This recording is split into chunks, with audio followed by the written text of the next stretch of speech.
This one's very bold. Oh, naughty. Come on, fella. Oh, no.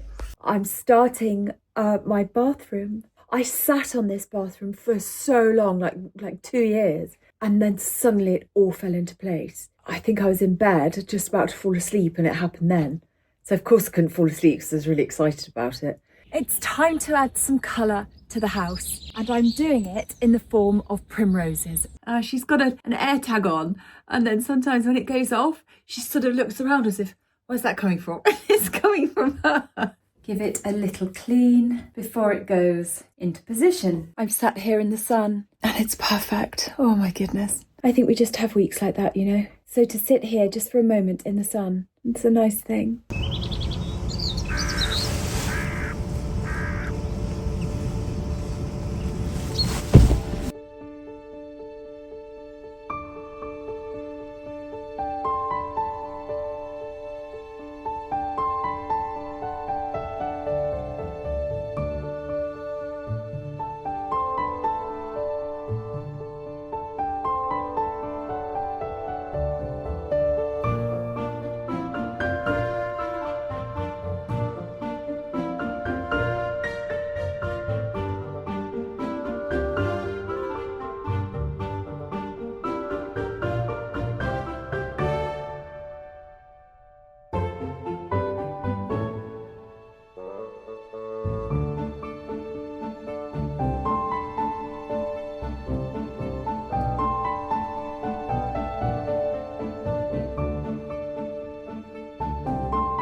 It's time to add some colour to the house, and I'm doing it in the form of Primroses. Primroses are brilliant as an indoor plant potted up like this.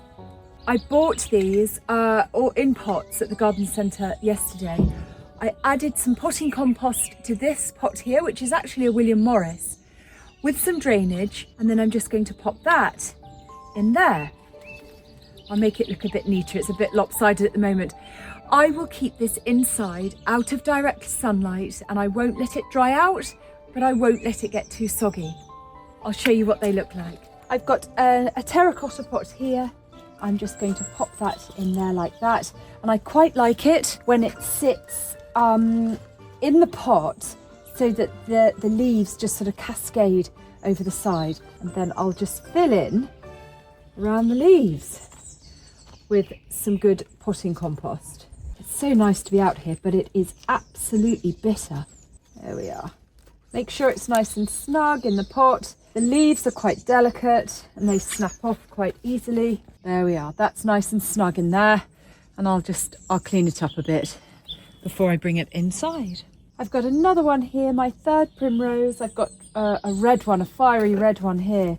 And I just popped it in, and I'm just filling in around the sides with the potting compost. I've got some sort of different shaped pot. I've got this one here, which is wider, a bit shallower. This one is sort of smaller but deeper, and then I've got the William Morris, but I'll show you them inside. I just want to show you how brilliant primroses are. So once these flowers have sort of died off and you want to deadhead them, you pull them out at the base of the stem. But what's brilliant are all of these other flowers that are coming through. Can you see them? All in there. So we've still got those to come. They really are such great value for money, these little primroses. When you've potted up like this and you know that you need to water them, but you don't necessarily want to use one of those large terracotta trays, saucers that they sit in, I actually use thrifted plates. Where is it? Where's it gone? There it is. Hold on. So this is one I think I picked up from a boot sale or from a charity shop. These are everywhere. They're not valuable at all, really. This was between, I think, like 20 pence and £1 perhaps. And I just find that they work brilliantly as pot saucers. So that will just go on there and it will just look better as it sits there. It's not a groundbreaking idea, but if you don't like the terracotta saucers or maybe some other things that you've used in the past, then these little plates come in really handy. Give it a little clean before it goes into position.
Last Sunday, I went to visit a garden that was part of the National Garden Scheme. It was just down the lane. It was perfect. I got to walk there.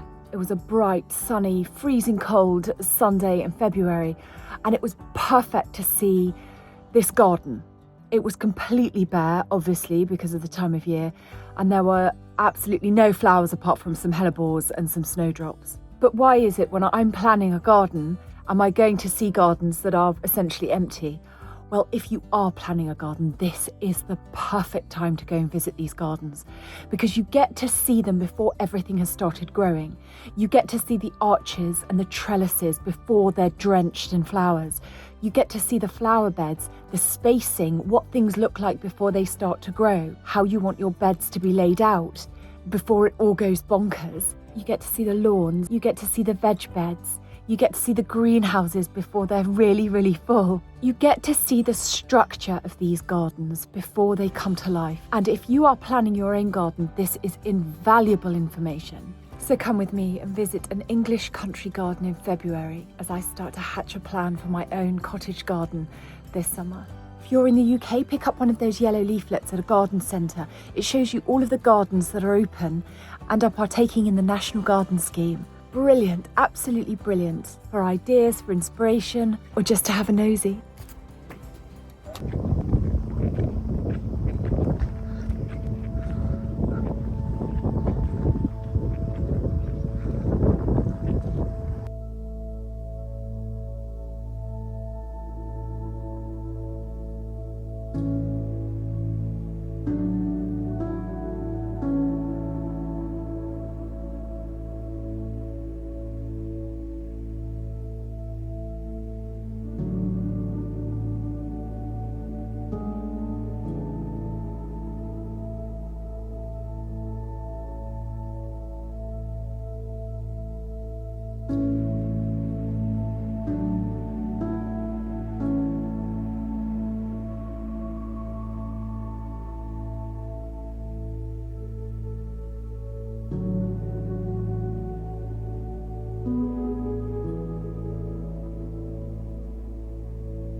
This one's very bold, very close to the kitchen window right now.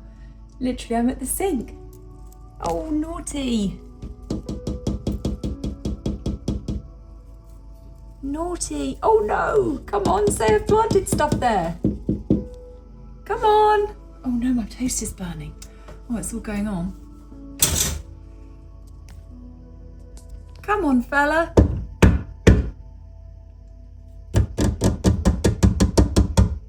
Go on. Oh no. Alexa, play Classic FM. Classic FM from Global Player.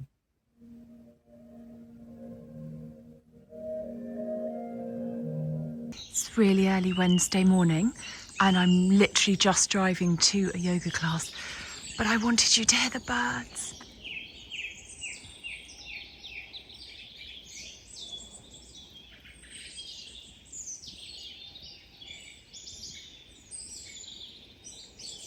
They're back.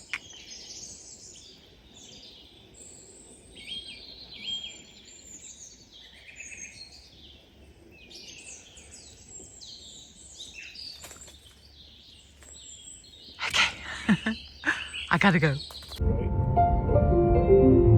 can exist in the Kiev for a while, and even if I go somewhere else, like to a flat, when I get home, you still feel like, I remember this feeling from before. Do you remember a couple of weeks ago when I put all these bids on these items at auction and didn't win any of them? Yeah, there's another one. So clearly I've got the bug, and I like torture, so I'm going to go along, and I wondered if you'd like to come with me so I don't have to go through this alone. Thank you. Thank you.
So a couple of you have asked about Prudy, so I thought I'd sort of introduce her formally and just tell you a bit about her. She is my friend. She's just my little buddy. She's got an air tag on, and then sometimes when it goes off, she sort of looks around as if, where's that coming from? It's coming from her. So yeah, I just love her. She's very emotional. If that could describe a dog, she's just absolutely bonkers, but totally loyal to me. Quite complex, actually. She was a rescue of sorts, I'll tell you. So she's about 9 years old, and she is half Chihuahua and half Border Terrier. When she was a lot smaller, she was much more sort of Border Terrier-ish.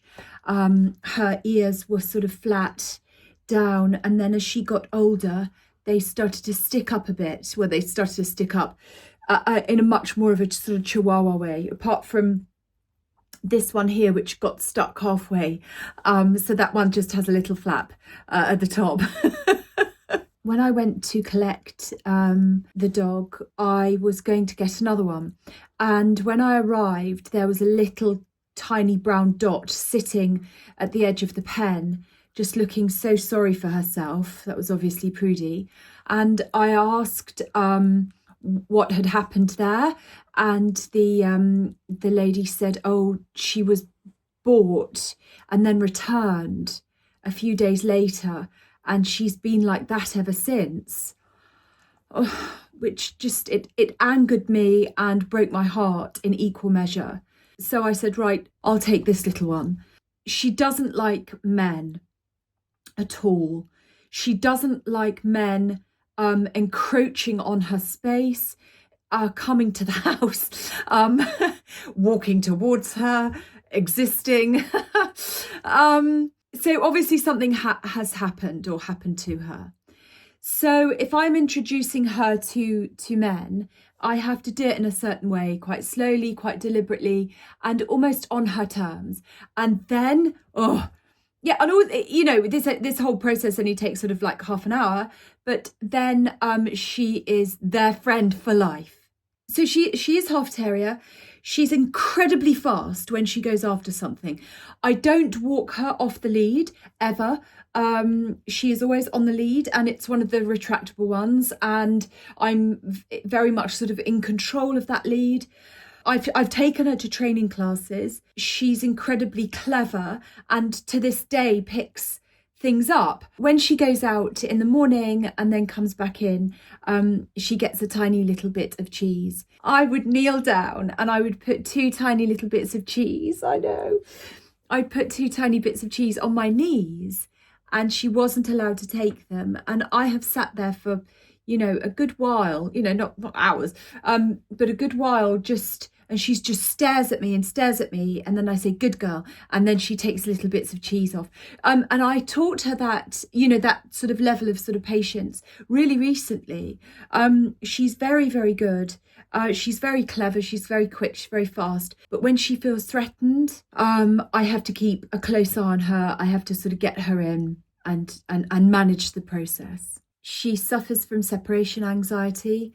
When I got back from France last year, she wouldn't go to her bed at night time and sleep downstairs as she usually does. She scratched at the door, and I'm at the other end of the house, and the children said, we heard her scratching all night.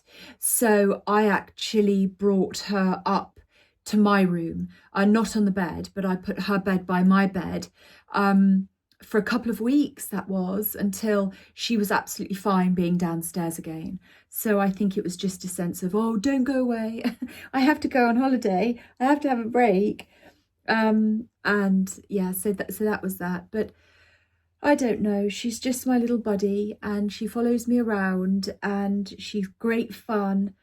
And the best thing that she does, and I watch out for this every single year, and it's coming up really soon, is she loves heat and she loves the sun. She doesn't like wet and she doesn't like cold, but she loves heat. During the day, the sun shines on the drive, and I always know that winter is over when I see her.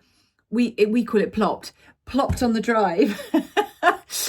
In the sun. She finds a shaft of sunlight, and I've seen her do it. She walks outside, finds it, and then just plops on the driveway, and she lies there. And then she gets too hot, so she goes and just tucks herself into the garage for a bit, and then she comes back out again and plops. It's just this sort of self-care routine that she's got, where she lays out in the sun and then it gets too hot, so she goes inside. She's just an absolute delight, and I love her to bits. And she's got her own Barber jacket because she does get quite cold. She's not got much flesh on her. And she's short hair. So I put a little quilted Barber on her to walk in. So that's Prudence, my little friend. Oh, I love her to bits. She has those dreams that dogs have, those little nightmares where they're being chased. Oh, my lamb. Anyway, so that's Prudence. She's very pleased to meet you.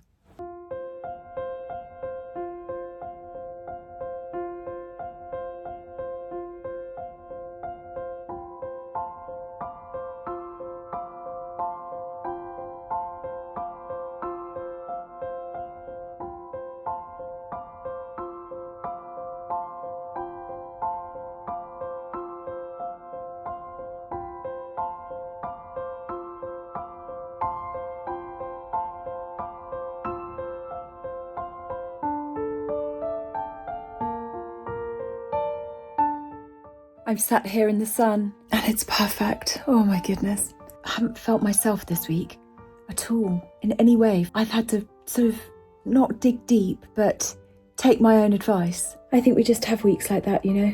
So to sit here just for a moment in the sun, it's a nice thing. Yeah. I might make myself a cup of tea and just stay here. Oh, the sun. I'm going on a school run now.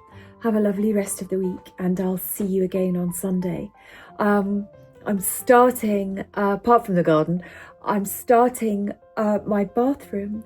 I started it and I can't wait to show you. I sat on this bathroom for so long, like 2 years, not knowing what to do with it, colour-wise. And then suddenly it all fell into place. Like, I think I was in bed, just about to fall asleep, and it happened then. So of course I couldn't fall asleep because I was really excited about it. But I love this space so much. Have a lovely week. I can't wait to do the bathroom with you. This is fun, I love it. I'm going out with my girlfriends tomorrow evening to the pub. I can't wait to see these girls. I love them to bits, and the evenings that we have together are just good for the soul. Yeah, anyway, lots of love. Stay in the sun, and I'll see you soon. Bye.